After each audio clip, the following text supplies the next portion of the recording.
கர்த்தருடைய வேதத்தில் பிரியமாயிருந்து இரவும் பகலும் அவருடைய வேதத்தில் தியானமாய் இருக்கிற மனுஷன் பாக்கியவான்.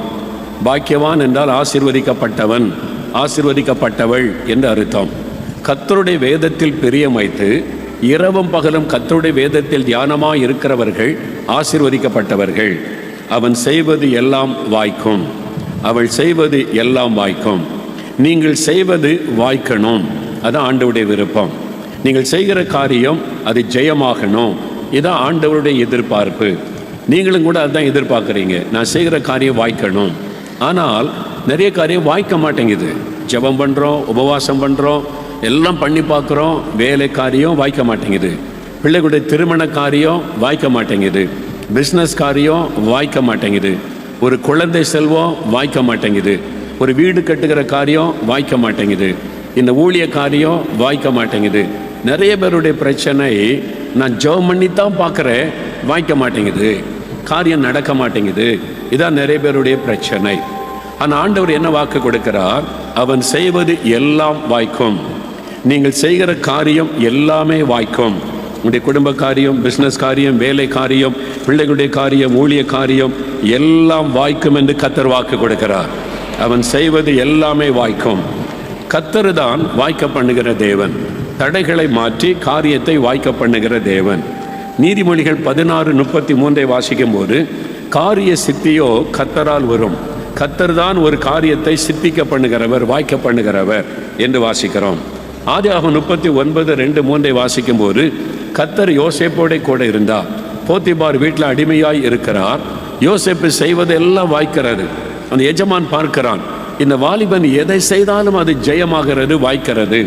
கர்த்தர் கூட இருந்ததுனால எல்லாவற்றையும் வாய்க்க பண்ணினார் என்பதாக வசனம் சொல்லுகிறது.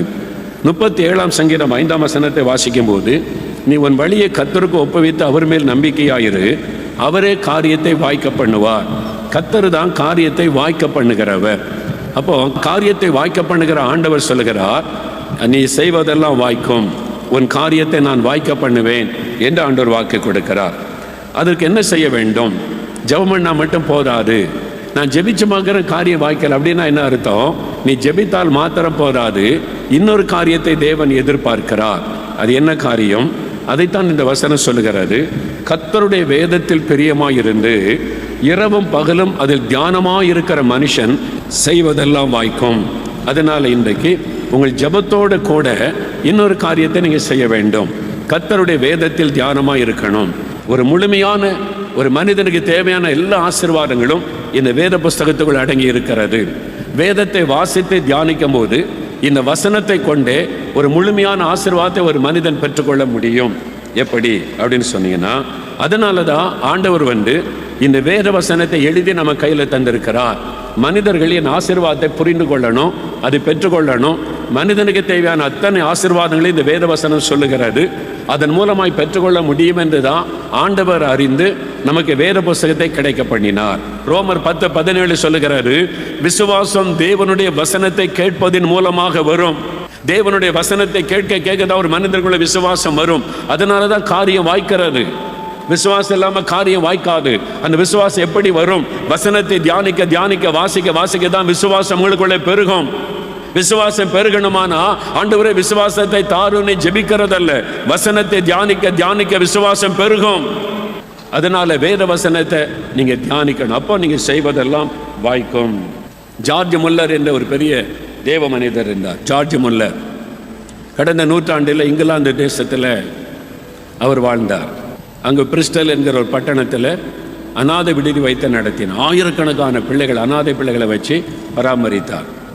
அவர் வச்சிருந்த அநாதை விடுதியை பற்றி நீ பார்க்கணுமானா, இப்போ அந்த இடத்துல அவர் அநாதை விடுதி வச்சிருந்த அந்த கட்டடத்தில் ஒரு பகுதியில் ஸ்கூல் நடக்குது, பெரிய ஸ்கூல்.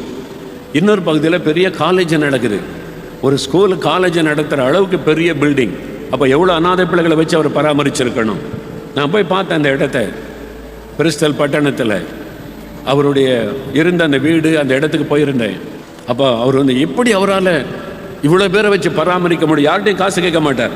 கர்த்தரிடத்தில் மட்டும் ஜெபம் பண்ணி விசுவாசத்தோடு அந்த அநாதை பிள்ளைகளை வழி நடத்தினார்.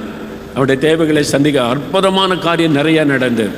அவர் ஒரு விசுவாச வீரனாக இருந்தார். எப்படி அவருக்குள்ள இந்த விசுவாசம்? காரணம் இந்த வேத புஸ்தகத்தை 200 முறைக்கு மேலே வாசித்திருக்கிறார்.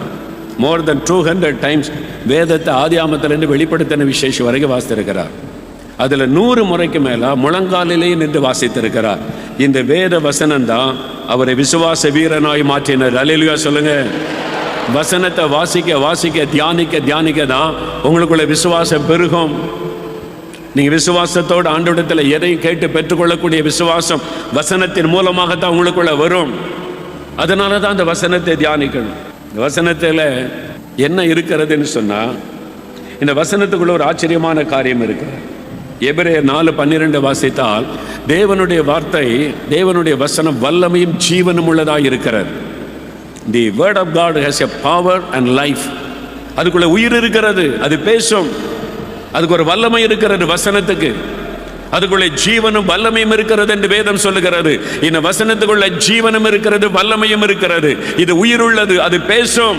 என்றால் இது தேவனுடைய வார்த்தை. வேதாகமத்தின் தேவன் இதற்குள்ளிருந்து நம்மோடு பேசுகிறவர். அல்லேலூயா. ஆனால் இந்த வேதத்தை நீங்க நேசிக்கணும், வாசித்து வசனத்தை தியானிக்கணும். தினந்தோறும் தினந்தோறும் தவறாதபடி. எப்போ வாசித்து தியானிக்கிறது அப்படின்னா அதிகாலை நேரம் ரொம்ப முக்கியம்.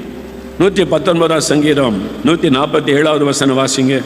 அதிகாலையில் நான் எழுந்து சத்தமிட்டேன், உம்முடைய வசனத்துக்கு காத்திருக்கிறேன். அடுத்த வசனம், உமது வசனத்தை தியானிக்கும்படி குறித்த ஜாமங்களுக்கு முன்னே என் கண்கள் விழித்துக் கொள்ளும். உம்முடைய வசனத்தை தியானிக்கும்படி குறித்த காலத்திற்கு முன்பே என் கண்கள் விழித்துக் கொள்ளும்.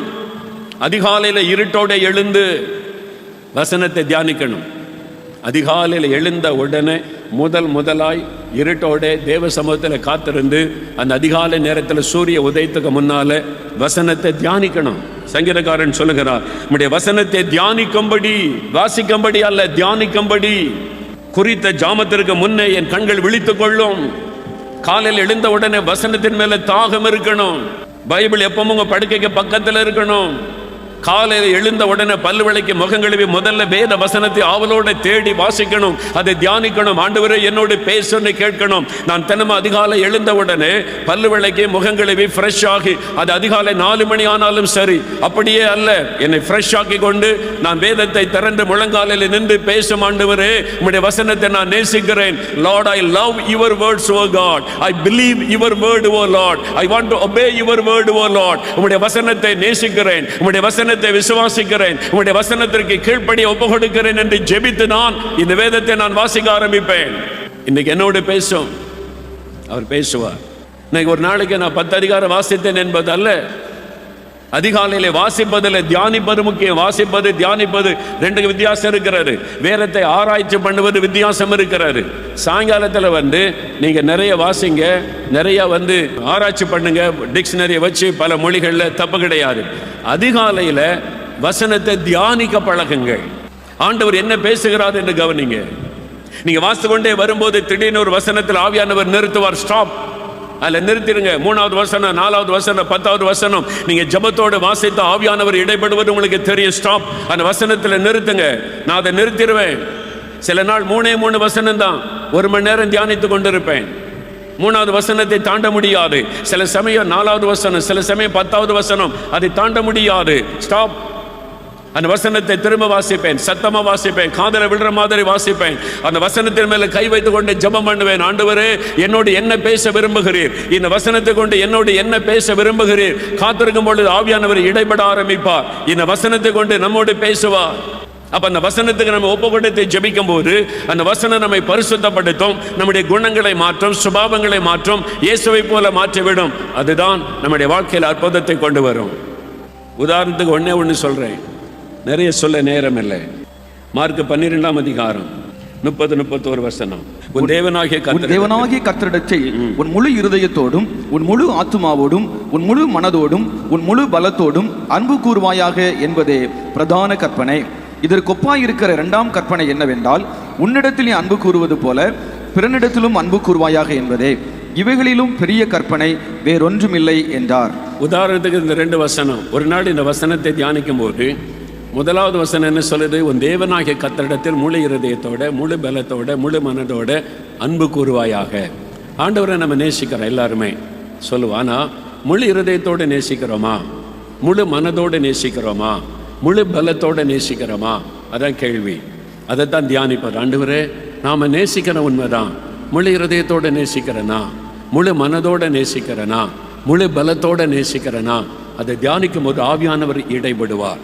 நம்ம எங்கே குறைவாக இருக்கிறோம், ஆண்டவர் மேல் அன்பு வைக்கிறதுல எப்படி குறைவாக இருக்கிறோம், ஆண்டவரை விட எதன் மேல் அன்பு அதிகம் செலுத்துகிறோம், அதை உணர்த்துவார். அப்போ தான் நமக்குள்ள உணர்வு வரும், கண்ணீர் வரும். ஆண்டவரே மன்னியும், நான் உண்மை தான் அதிகமாக நேசிக்கணும், முழு இருதயத்தோடு உம்மிடத்தில் தான் அன்பு கூறணும், உலகத்தில் அல்ல, உலக காரியத்தில் அல்ல, நீங்கள் தான் எனக்கு முதலிடம் ஆண்டவரே.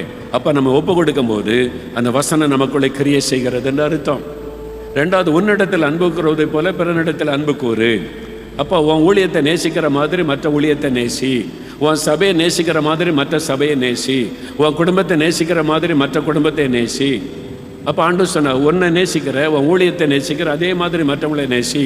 நான் சொன்னேன், ஆண்டவரே எல்லாரையும் நான் நேசிக்கிறேன், எல்லா சபைகளை நேசிக்கிறேன், எல்லா மிஷனரி ஸ்தாபனங்களை நேசிக்கிறேன். சொன்ன உடனே ஆண்டவர் கேட்டார், உன்னிடத்தில் அன்பு கூறுவதை போல நான் மற்றவளை நேசிக்க சொன்னேன். இயேசுவோடு இருக்கிறார், ஊழியத்தை நேசிக்கிற அளவு நீ அந்த ஊழியத்தை நேசிக்கிறியா? இதான் ஆவியானுடைய கேள்வி. உன்னிடத்தில் அன்பு கூறுவதை போல பிறனிடத்தில் அன்பு கூறினா என்ன அர்த்தம்? உன்னை நேசிக்கிற மாதிரி அந்த ஊழியத்தை நேசிக்கிற ஆண்டவரே அப்படின்னா, நீ உன் ஊழியத்துக்கு ஜெபிக்கிறியே அதே மாதிரி அந்த ஊழியத்துக்கு ஜெபிக்கிறியா? பதில் சொல்ல முடியல. ஆண்டவரே செய்யலை. நான் இயேசுடைய ஊழியத்துக்காக ஜெபம் பண்ணும்போது அந்த ஜெப வித்தியாசமா இருக்குது. ஆனா இன்னொருத்தருடைய ஊழியத்துக்காக ஜெபம் பண்ணும்போது ஜெபிக்கிறேன், ஆனா இந்த அளவு ஜெபிக்கல. ஆண்டவர் சொன்ன, அங்குதானே குறைவுபடுகிறாய். இதுல நீங்க ஒப்பிட்டு பாருங்க. ஒரு தாயை பார்த்து ஆண்டவர் கேட்கிறார், மகளே, உன் மகளை எந்த அளவு நேசிக்கிறியோ அதே அளவு உன் மருமகளை நேசிக்கிறியா? உன் மருமகளை நேசிக்கிறியான்னு கேட்டா நேசிக்கிறேன்னு சொல்லுவேன். உன் மகளை நேசிக்கிற அளவு உன் மருமகளை நேசிக்கிறியா? எத்தனை பேர் பதில் சொல்ல முடியும் என்ற வசனத்துக்கு? பதில் சொல்ல முடியாது. மருமகளை பார்த்து கேட்பார், உன் தாயாரை நேசிக்கிறியா? நேசிக்கிற ஆண்டவரே. மாமியாரை நேசிக்கிறியா? நேசிக்கிறேன். உன் தாயை நேசிக்கிற அளவுக்கு உன் மாமியாரை நேசிக்கிறியா? பதில் சொல்ல முடியாது. ஆனால் வசனத்தில் ஆண்டவர் என்ன சொல்லுகிறார்? உன்னிடத்தில் அன்பு கூறுவதை போல பிறனிடத்தில் அன்பு கூறுவாயாக. அதை தியானிக்கும் போது தான் நம்முடைய குறைவு நமக்கு தெரியும். ஆண்டவரே, நான் நேசிக்கிறேன், என் அன்பு அது பூரணப்பட்ட அன்பு அல்ல, என் அன்பு நீர் எதிர்பார்க்கிறபடி அல்ல, என்னை நேசிக்கிற மாதிரி நான் அந்த ஊழியக்காரனை நேசிக்கலையே, என் அன்பு குறைவுபட்டு இருக்கிறதே. ஆண்டவரே, என்னை மன்னியும், என்னை கழுவும், அந்த அன்பை எனக்கு தாரும் என்று ஜெபிக்கிறோம். இல்லை, அதுதான் நம்முடைய வாழ்க்கையை மாற்றுகிற வேத வசனம். வசனத்தை தியானிக்கிறதுனா என்ன அர்த்தம்? வசனத்துக்கு ஒப்பு கொடுக்கிறதுனா என்ன அர்த்தம்? கேட்டா எல்லாருமே வசனம் வாசிக்கிறோம், எல்லாருமே ஜெபம் பண்றோம், கேட்டா எல்லாருமே நேசிக்கிறோம், ஒரு வார்த்தையில சொல்லிட்டு போயிடுறோம். ஆனா வசனத்தில் ஆண்டவர் என்ன சொல்லி இருக்கிறார் அதன்படி நேசிக்கிறோமா? யோசித்து பாருங்க. இதான் வசனத்தை தியானிக்கிற முறை. அப்படி நீங்க தியானிச்சா நீங்க செய்வதெல்லாம் வாய்க்கும். நான் பைபிள் வாசிக்கிறேன், ஜெபம் பண்றேன், ஒன்றும் நடக்க மாட்டேங்குது. வெறுமனே வாசித்தா நடக்காத ஐயா. தியானிக்கணும், வசனத்துக்கு ஒப்பு கொடுக்கணும், வசனத்தின்படி வாழ அர்ப்பணிக்கணும். அப்பதான் காரியம் வாய்க்கும்.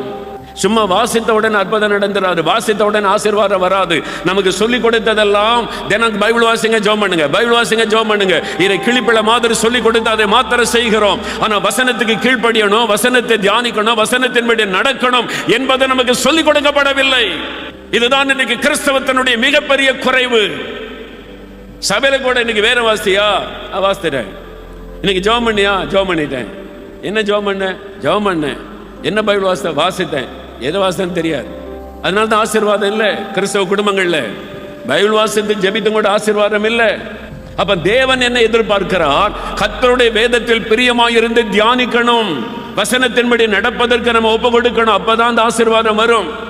இன்றைக்கு ஆண்டவர் சொல்லுகிறார், என் மகனே, மகளே, உன் காரியத்தை நான் வாய்க்க பண்ணுவேன், ஆனா நீ வசனத்தை தியானிக்கணும், வசனத்துக்கு ஒன்று அர்ப்பணிக்கணும், வசனத்தின்படி வாழ ஒன்று ஒப்பு கொடுக்கணும். நீ அப்படி தியானிச்சு வசனத்திற்கு ஒன்று ஒப்பு கொடுத்தா நீ செய்வதெல்லாம் வாய்க்கும். நீங்க செய்யறதை வாய்க்க பண்ண கர்த்தர் விரும்புகிறார். நம்ம எங்க தவறு பண்றோம்னு யோசிங்க. இந்த வசனத்தின் மேல எப்படி இருக்கணுமா தெரியுமா? 1 பேதுரு 2:3 வாசிங்க. நீங்கள் வளரும்படி புதிதாய் பிறந்த குழந்தைகளைப் போல திருவசனமாகிய கலங்கமில்லாத ஞானப்பாலின் மேல் வாஞ்சையாயிருங்கள். நீங்கள் வளரும்படி புதிதாய் பிறந்த குழந்தையை போல திருவசனமாகிய களங்கமில்லாத ஞானப்பால். ஒரு தாய் கொடுக்கக்கூடிய பால் தான் களங்கமில்லாத பால். அது குற்றமில்லாத பால், கலங்கமில்லாத பால். ஒரு குழந்தைக்கு தாயினிடத்தில் கிடைக்கிற பாலை விட ஒரு சுத்தமான பால் எதுவும் கிடையாது. அதனால தான் வசனம் அது ஒப்பிடப்படுகிறது. புதிதாய் பிறந்த குழந்தையை போல. ஒரு குழந்தை பிறந்த உடனே பாருங்க, இப்போ நம்ம பெரிய ஆள் ஆயிட்டோம். ஒரு நாளைக்கு எத்தனை பேர் சாப்பிட? 3 வேளை, காலையில், மத்தியானம், ராத்திரி. குழந்தை எப்படி சொல்ல முடியுமா? பால் குடிக்கிற குழந்தைய காலையில், மத்தியானம், ராத்திரி அவ்வளோதான் சொல்ல முடியுமா? அப்பப்போ அழும், பசி வந்த உடனே அழும், ஒரு நாளைக்கு 10 முறை கூட அழும். அழுத உடனே பால் கொடுத்தா தான் அந்த குழந்தை அமைதியாக இருக்கும். புதிதாய் பிறந்த குழந்தையை போல இந்த வேத வசனமாகிய களங்கமில்லாத ஞான பால் இதுக்கு, களங்கமில்லாத சுத்தமான ஞான பால் வேத வசனம், அது மேலே தாகமாக இருக்கணுமா, வாஞ்சியாக இருக்கணுமா. குழந்தை எப்படி சின்ன கை குழந்தை அந்த பாலுக்காக ஏங்கி அழுது அதை பெற்றுக்கொள்கிறதோ, அதே மாதிரி வசனத்தின் மேல வாஞ்சையோட அந்த வசனத்தை வாசித்து தியானித்து உட்கொண்டாதான் நீங்க குழந்தை மாதிரி வளர முடியும் ஆரோக்கியமாக. நீங்க நிறைய கிறிஸ்தவர்கள் ஆரோக்கியமா இல்லை, ஆவிக்குரிய வாழ்க்கையில் ஆரோக்கியம் இல்லை. காரணம், நம்ம இந்த வசனம் ஞான பாலின் மேல வாஞ்சை இல்லை. இன்றைக்கு தேவன் அதை கொடுக்க விரும்புகிறார். கடைசி ஒரு காரியத்தை சொல்லி முடிக்கிறேன். அநேக வருஷத்துக்கு முன்னால ஒரு கிராமத்துக்கு ஊழித்து போயிருந்தேன். ஒரு மைதானத்தில் கூட்டம், ஒரு வீட்டு மாடியில் நான் தங்க வைக்கப்பட்டிருந்தேன். கூட்டத்தில் பாட்டு பாட ஆரம்பிச்சிட்டாங்க.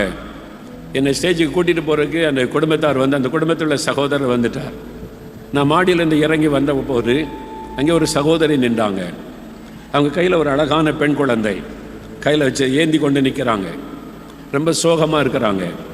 அந்த சகோதரர் சொன்னார், இந்த சகோதரி தூர இடத்துலேருந்து வந்திருக்கிறாங்க, இங்கே கூட்டம் நடக்குது, நீங்கள் வந்திருப்பதை கேள்விப்பட்டு ஜெபிச்சுட்டு போக ரொம்ப தூரத்துலேருந்து பஸ் ஏறி வந்திருக்கிறாங்க. கூட்டம் முடிஞ்ச பிறகு ஊருக்கு போகிறதுக்கு பஸ் கிடையாது, அதனால் இப்போவே ஜெபம் பண்ணிடுங்க, கொஞ்ச நேரம் தான் கூட்டத்தில் இருக்க முடியுமா அவங்களால, அதனால் நான் கூட்டிகிட்டு வந்தேன்னு சொன்னாங்க. சரின்னு சொல்லி, என்ன பிரச்சனை சிஸ்டர்னு கேட்டேன். அவனுடைய கண்ணிலேருந்து கண்ணீர் வடிந்தார். கையில் ஒரு அழகான பெண் குழந்தை. அவங்க சொன்னாங்க, என் குழந்தையால் நடக்க முடியாது. ஒரு 5-6 வயசு இருக்கும் அந்த குழந்தைக்கு. ஏன் நடக்க முடியாது? பிறவியிலேருந்து நடக்க முடியலையா? இல்லை, முதல்ல நல்லா ஓடி விளையாடி கொண்டிருந்த குழந்தை திடீரென்று கால் நடக்க முடியாமல் ஆயிற்று. இப்போ என் குழந்தையால் நடக்க முடியாது. நல்லா ஓடி விளையாடின குழந்தை நடக்க முடியலன்னா தாய்க்கு எப்படி இருக்கும்? அவங்க கண்ணில் கண்ணீர். அழகான ஒரு பெண் குழந்தை நடக்க முடியலன்னா எப்படி இருக்கும்? நான் உடனே இந்த குழந்தை மேலே கை வைத்து ஆண்டவரை பார்த்தேன். ஆண்டவரே, ஒரு அழகான பெண் குழந்தைப்பா, தாய்க்கு எப்படி இருக்கும் அப்படின்னு பாரத்தோடு ஜெபிக்க ஆரம்பிக்கிறேன்.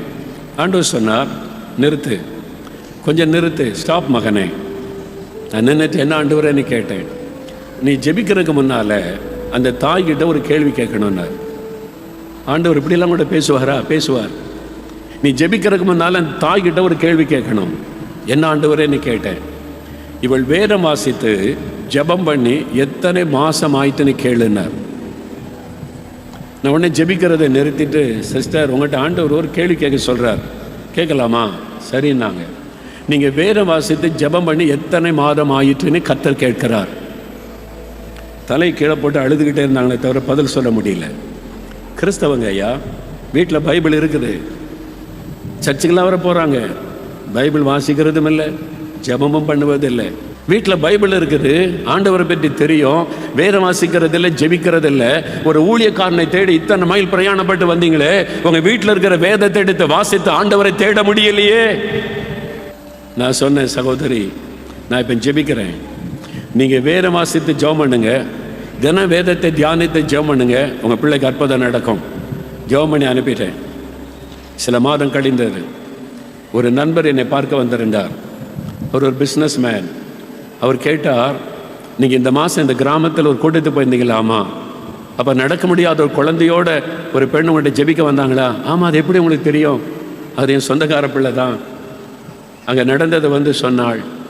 நீங்கள் இப்படிலாம் கேள்வி கேட்டீங்கன்னு சொல்லி. ஆமாம், இப்போ எப்படி இருக்கிறாங்க? அதன் பிறகு அவள் மனம் திரும்பி ஆண்டவருக்கு தன்னை ஒப்பு கொடுத்து முழங்கால நின்று வேதம் வாசித்து ஜெபிக்க ஆரம்பித்தாள். குழந்தை நடக்க ஆரம்பித்து விட்டது. நீ உன் தேவனுடைய வேதத்தை மறந்தாய், நான் உன் பிள்ளைகளை மறந்து விடுவேன் ஆண்டவர் சொல்றார் ஓசியாவில். நீங்க வேதத்தை பெற்றோர் மறந்து விட்டால் உங்க பிள்ளைகளுக்கு ஆபத்து. பெற்றோர் முழங்கால் பைபிள் வாசிக்காம ஜெபிக்காமல் இருந்தால் உங்களுடைய பிள்ளைகளுக்கு ஆபத்து, சந்ததிக்கு ஆபத்து. வசனம் சொல்லுகிறாரு, ஆண்டவர் சொல்லுகிறார், நீ வேதத்தை மறந்ததுனால உன் பிள்ளைகளை நான் மறந்து விடுவேன் சொல்லுகிறார். யார் காப்பாற்ற முடியும் பிள்ளைகளை? முழங்கால நின்று தினம் வேதம் வாசிங்க, ஜெபம் பண்ணுங்க, தியானம் பண்ணுங்க, வசனத்தை இருதயத்தில் பதித்துக் கொள்ளுங்க. இன்றையிலிருந்து ஒரு புதிய தீர்மானம் எடுங்க. இனி வேத புஸ்தகம் இல்லாமல் சர்ச்சுக்கு போக மாட்டேன், வேத புஸ்தகம் இல்லாமல் கூட்டங்களுக்கு போக மாட்டேன், வேத புஸ்தகம் இல்லாமல் பிரேயர் மீட்டிங் போக மாட்டேன், எந்த கூட்டத்துக்கு போனாலும் பைபிளோட தான் போவேன், அதிகாலையில் வேதத்தை வாசித்து தியானிக்காம வெளியே போக மாட்டேன், இனி வேத புஸ்தகம் படுக்கையில பக்கத்தில் தான் இருக்கும், காலையில் எழுந்த உடனே முதலாவது அதிகாலையில் வசனத்தை தியானித்து ஜெபித்து தான் எல்லா வேலைகளையும் நான் செய்வேன் என்று ஒப்புக்கொடுங்க. நீங்க செய்வதெல்லாம் வாய்க்கும். இன்றைக்கு என்ன வேணுமோ அது வாய்க்கும். ஒப்பு கொடுத்துட்டு போங்க, காரியம் வாய்க்கும். பிள்ளைகளுடைய திருமண காரியம் வாய்க்கும், வேலை காரியம் வாய்க்கும், பிசினஸ் காரியம் வாய்க்கும், தொழில் காரியம் வாய்க்கும். அற்புதம் நடப்பதை காண்பீங்க. விசுவாசிக்கிறீங்களா? வேத வசனம் சொல்லுகிறது, விசுவாசிங்க. அல்லேலூயா. பிரியமானவர்களே, ஆண்டவர் உங்களோடு தெளிவாக பேசி இருக்கிறார். வேத வசனம் என்கிற சத்தியம், அதுக்கு ஒரு வல்லமை உண்டு. வசனம் வல்லமையும் ஜீவனும் உள்ளது, அது ஒரு விடுதலை கொண்டு வரும் என்று. வசனத்தை நீங்கள் தினமும் வாசிக்கணும், வசனத்தை சொல்லி ஜெபிக்கணும். இல்லை உடனே உங்களுக்கு ஒரு விடுதலை வரும். வியாதிப்பட்டு பலவீனப்பட்டிருக்கீங்களா? இயேசுவின் தழும்புகளால் குணமாக்கிறோம், வியாதியை உன்னை விட்டு விலக்குவேன், அந்த வசனத்தை சொல்லி ஜெபிக்கும்போது விடுதலை வந்துடும். அப்போ கடன் பிரச்சனையில் இருக்கிறீங்களா? நீ கடன் வாங்குவதில்லை, கடன் கொடுப்பாய், வசனத்தை சொல்லி ஜெபிக்கும். அந்த வசனத்துக்கு அவ்வளோ வல்லமை. அப்போ இந்த மாதிரி ஒரு பிரச்சனையில் இருக்கிறேன், இந்த வசனத்தை நான் விசுவாசிக்கிறேன், இன்றைக்கி எனக்கு ஒரு விடுதலை வேணும், அற்புதம் நடக்கணும்னு சொல்கிறவங்க இருதயத்தில் கை வைங்க. உடைய வலது கரத்தை இருதயத்தில் வைத்துக்கொள்ளுங்க. உங்கள் கூட இணைந்து ஜெபிக்கிறேன். தகப்பனே, என்னோடு இணைந்து ஜெபிக்கிற இந்த சகோதரனுக்காய் சகோதரிக்காக ஜெபிக்கிறப்பா, உம்முடைய வசனத்தின் வல்லமை அவங்க விசுவாசிக்கிறாங்க. சத்தியம் விடுதலையாக்கும் என்ற உம்முடைய வசனத்தை விசுவாசித்து ஜெபிக்கிறதுனால உம்முடைய வசனத்தின் வல்லமை இப்பொழுது வெளிப்படட்டும். வியாதியை நான் உன்னை விட்டு விலக்குவேன் என்ற உம்முடைய வசனத்தின் வல்லமை வெளிப்படட்டும். இயேசுவின் தழும்புகளால் நாங்கள் சுகம் ஆகிறோம் என்கிற வசனத்தின் வல்லமை அவங்களை தொடட்டும். சகல நோய்களும் மாறி சுகம் உண்டாகட்டும். நீ பயப்படாதே, கலங்காதே என்று சொன்னீரே, அந்த பயங்கள் இயேசுவின் நாமத்தில் இப்பொழுது விலகட்டும். கடன் வாங்குவதில்லை, நீ கடன் கொடுப்பாய் என்று சொன்னீரே, அந்த கடன் பிரச்சனை விடுதலை உண்டாகி கடன் கொடுக்கிறவர்களாய் மாற்றும். உம்முடைய வசனத்தின் ஆசீர்வாதங்கள் பிள்ளைகளுக்கு உண்டாகட்டும். நாங்கள் விசுவாசிக்கிறோம், சத்தியம் விடுதலை செய்கிறதற்காக ஸ்தோத்திரம். இந்த நாள் முதல் உம்முடைய வசனத்தின் ஆசீர்வாதம் உம்முடைய பிள்ளைகளுக்கு உண்டாகட்டும். இயேசு கிறிஸ்துவின் நாமத்தில் ஜெபிக்கிறோம் பிதாவே. ஆமேன், ஆமேன்.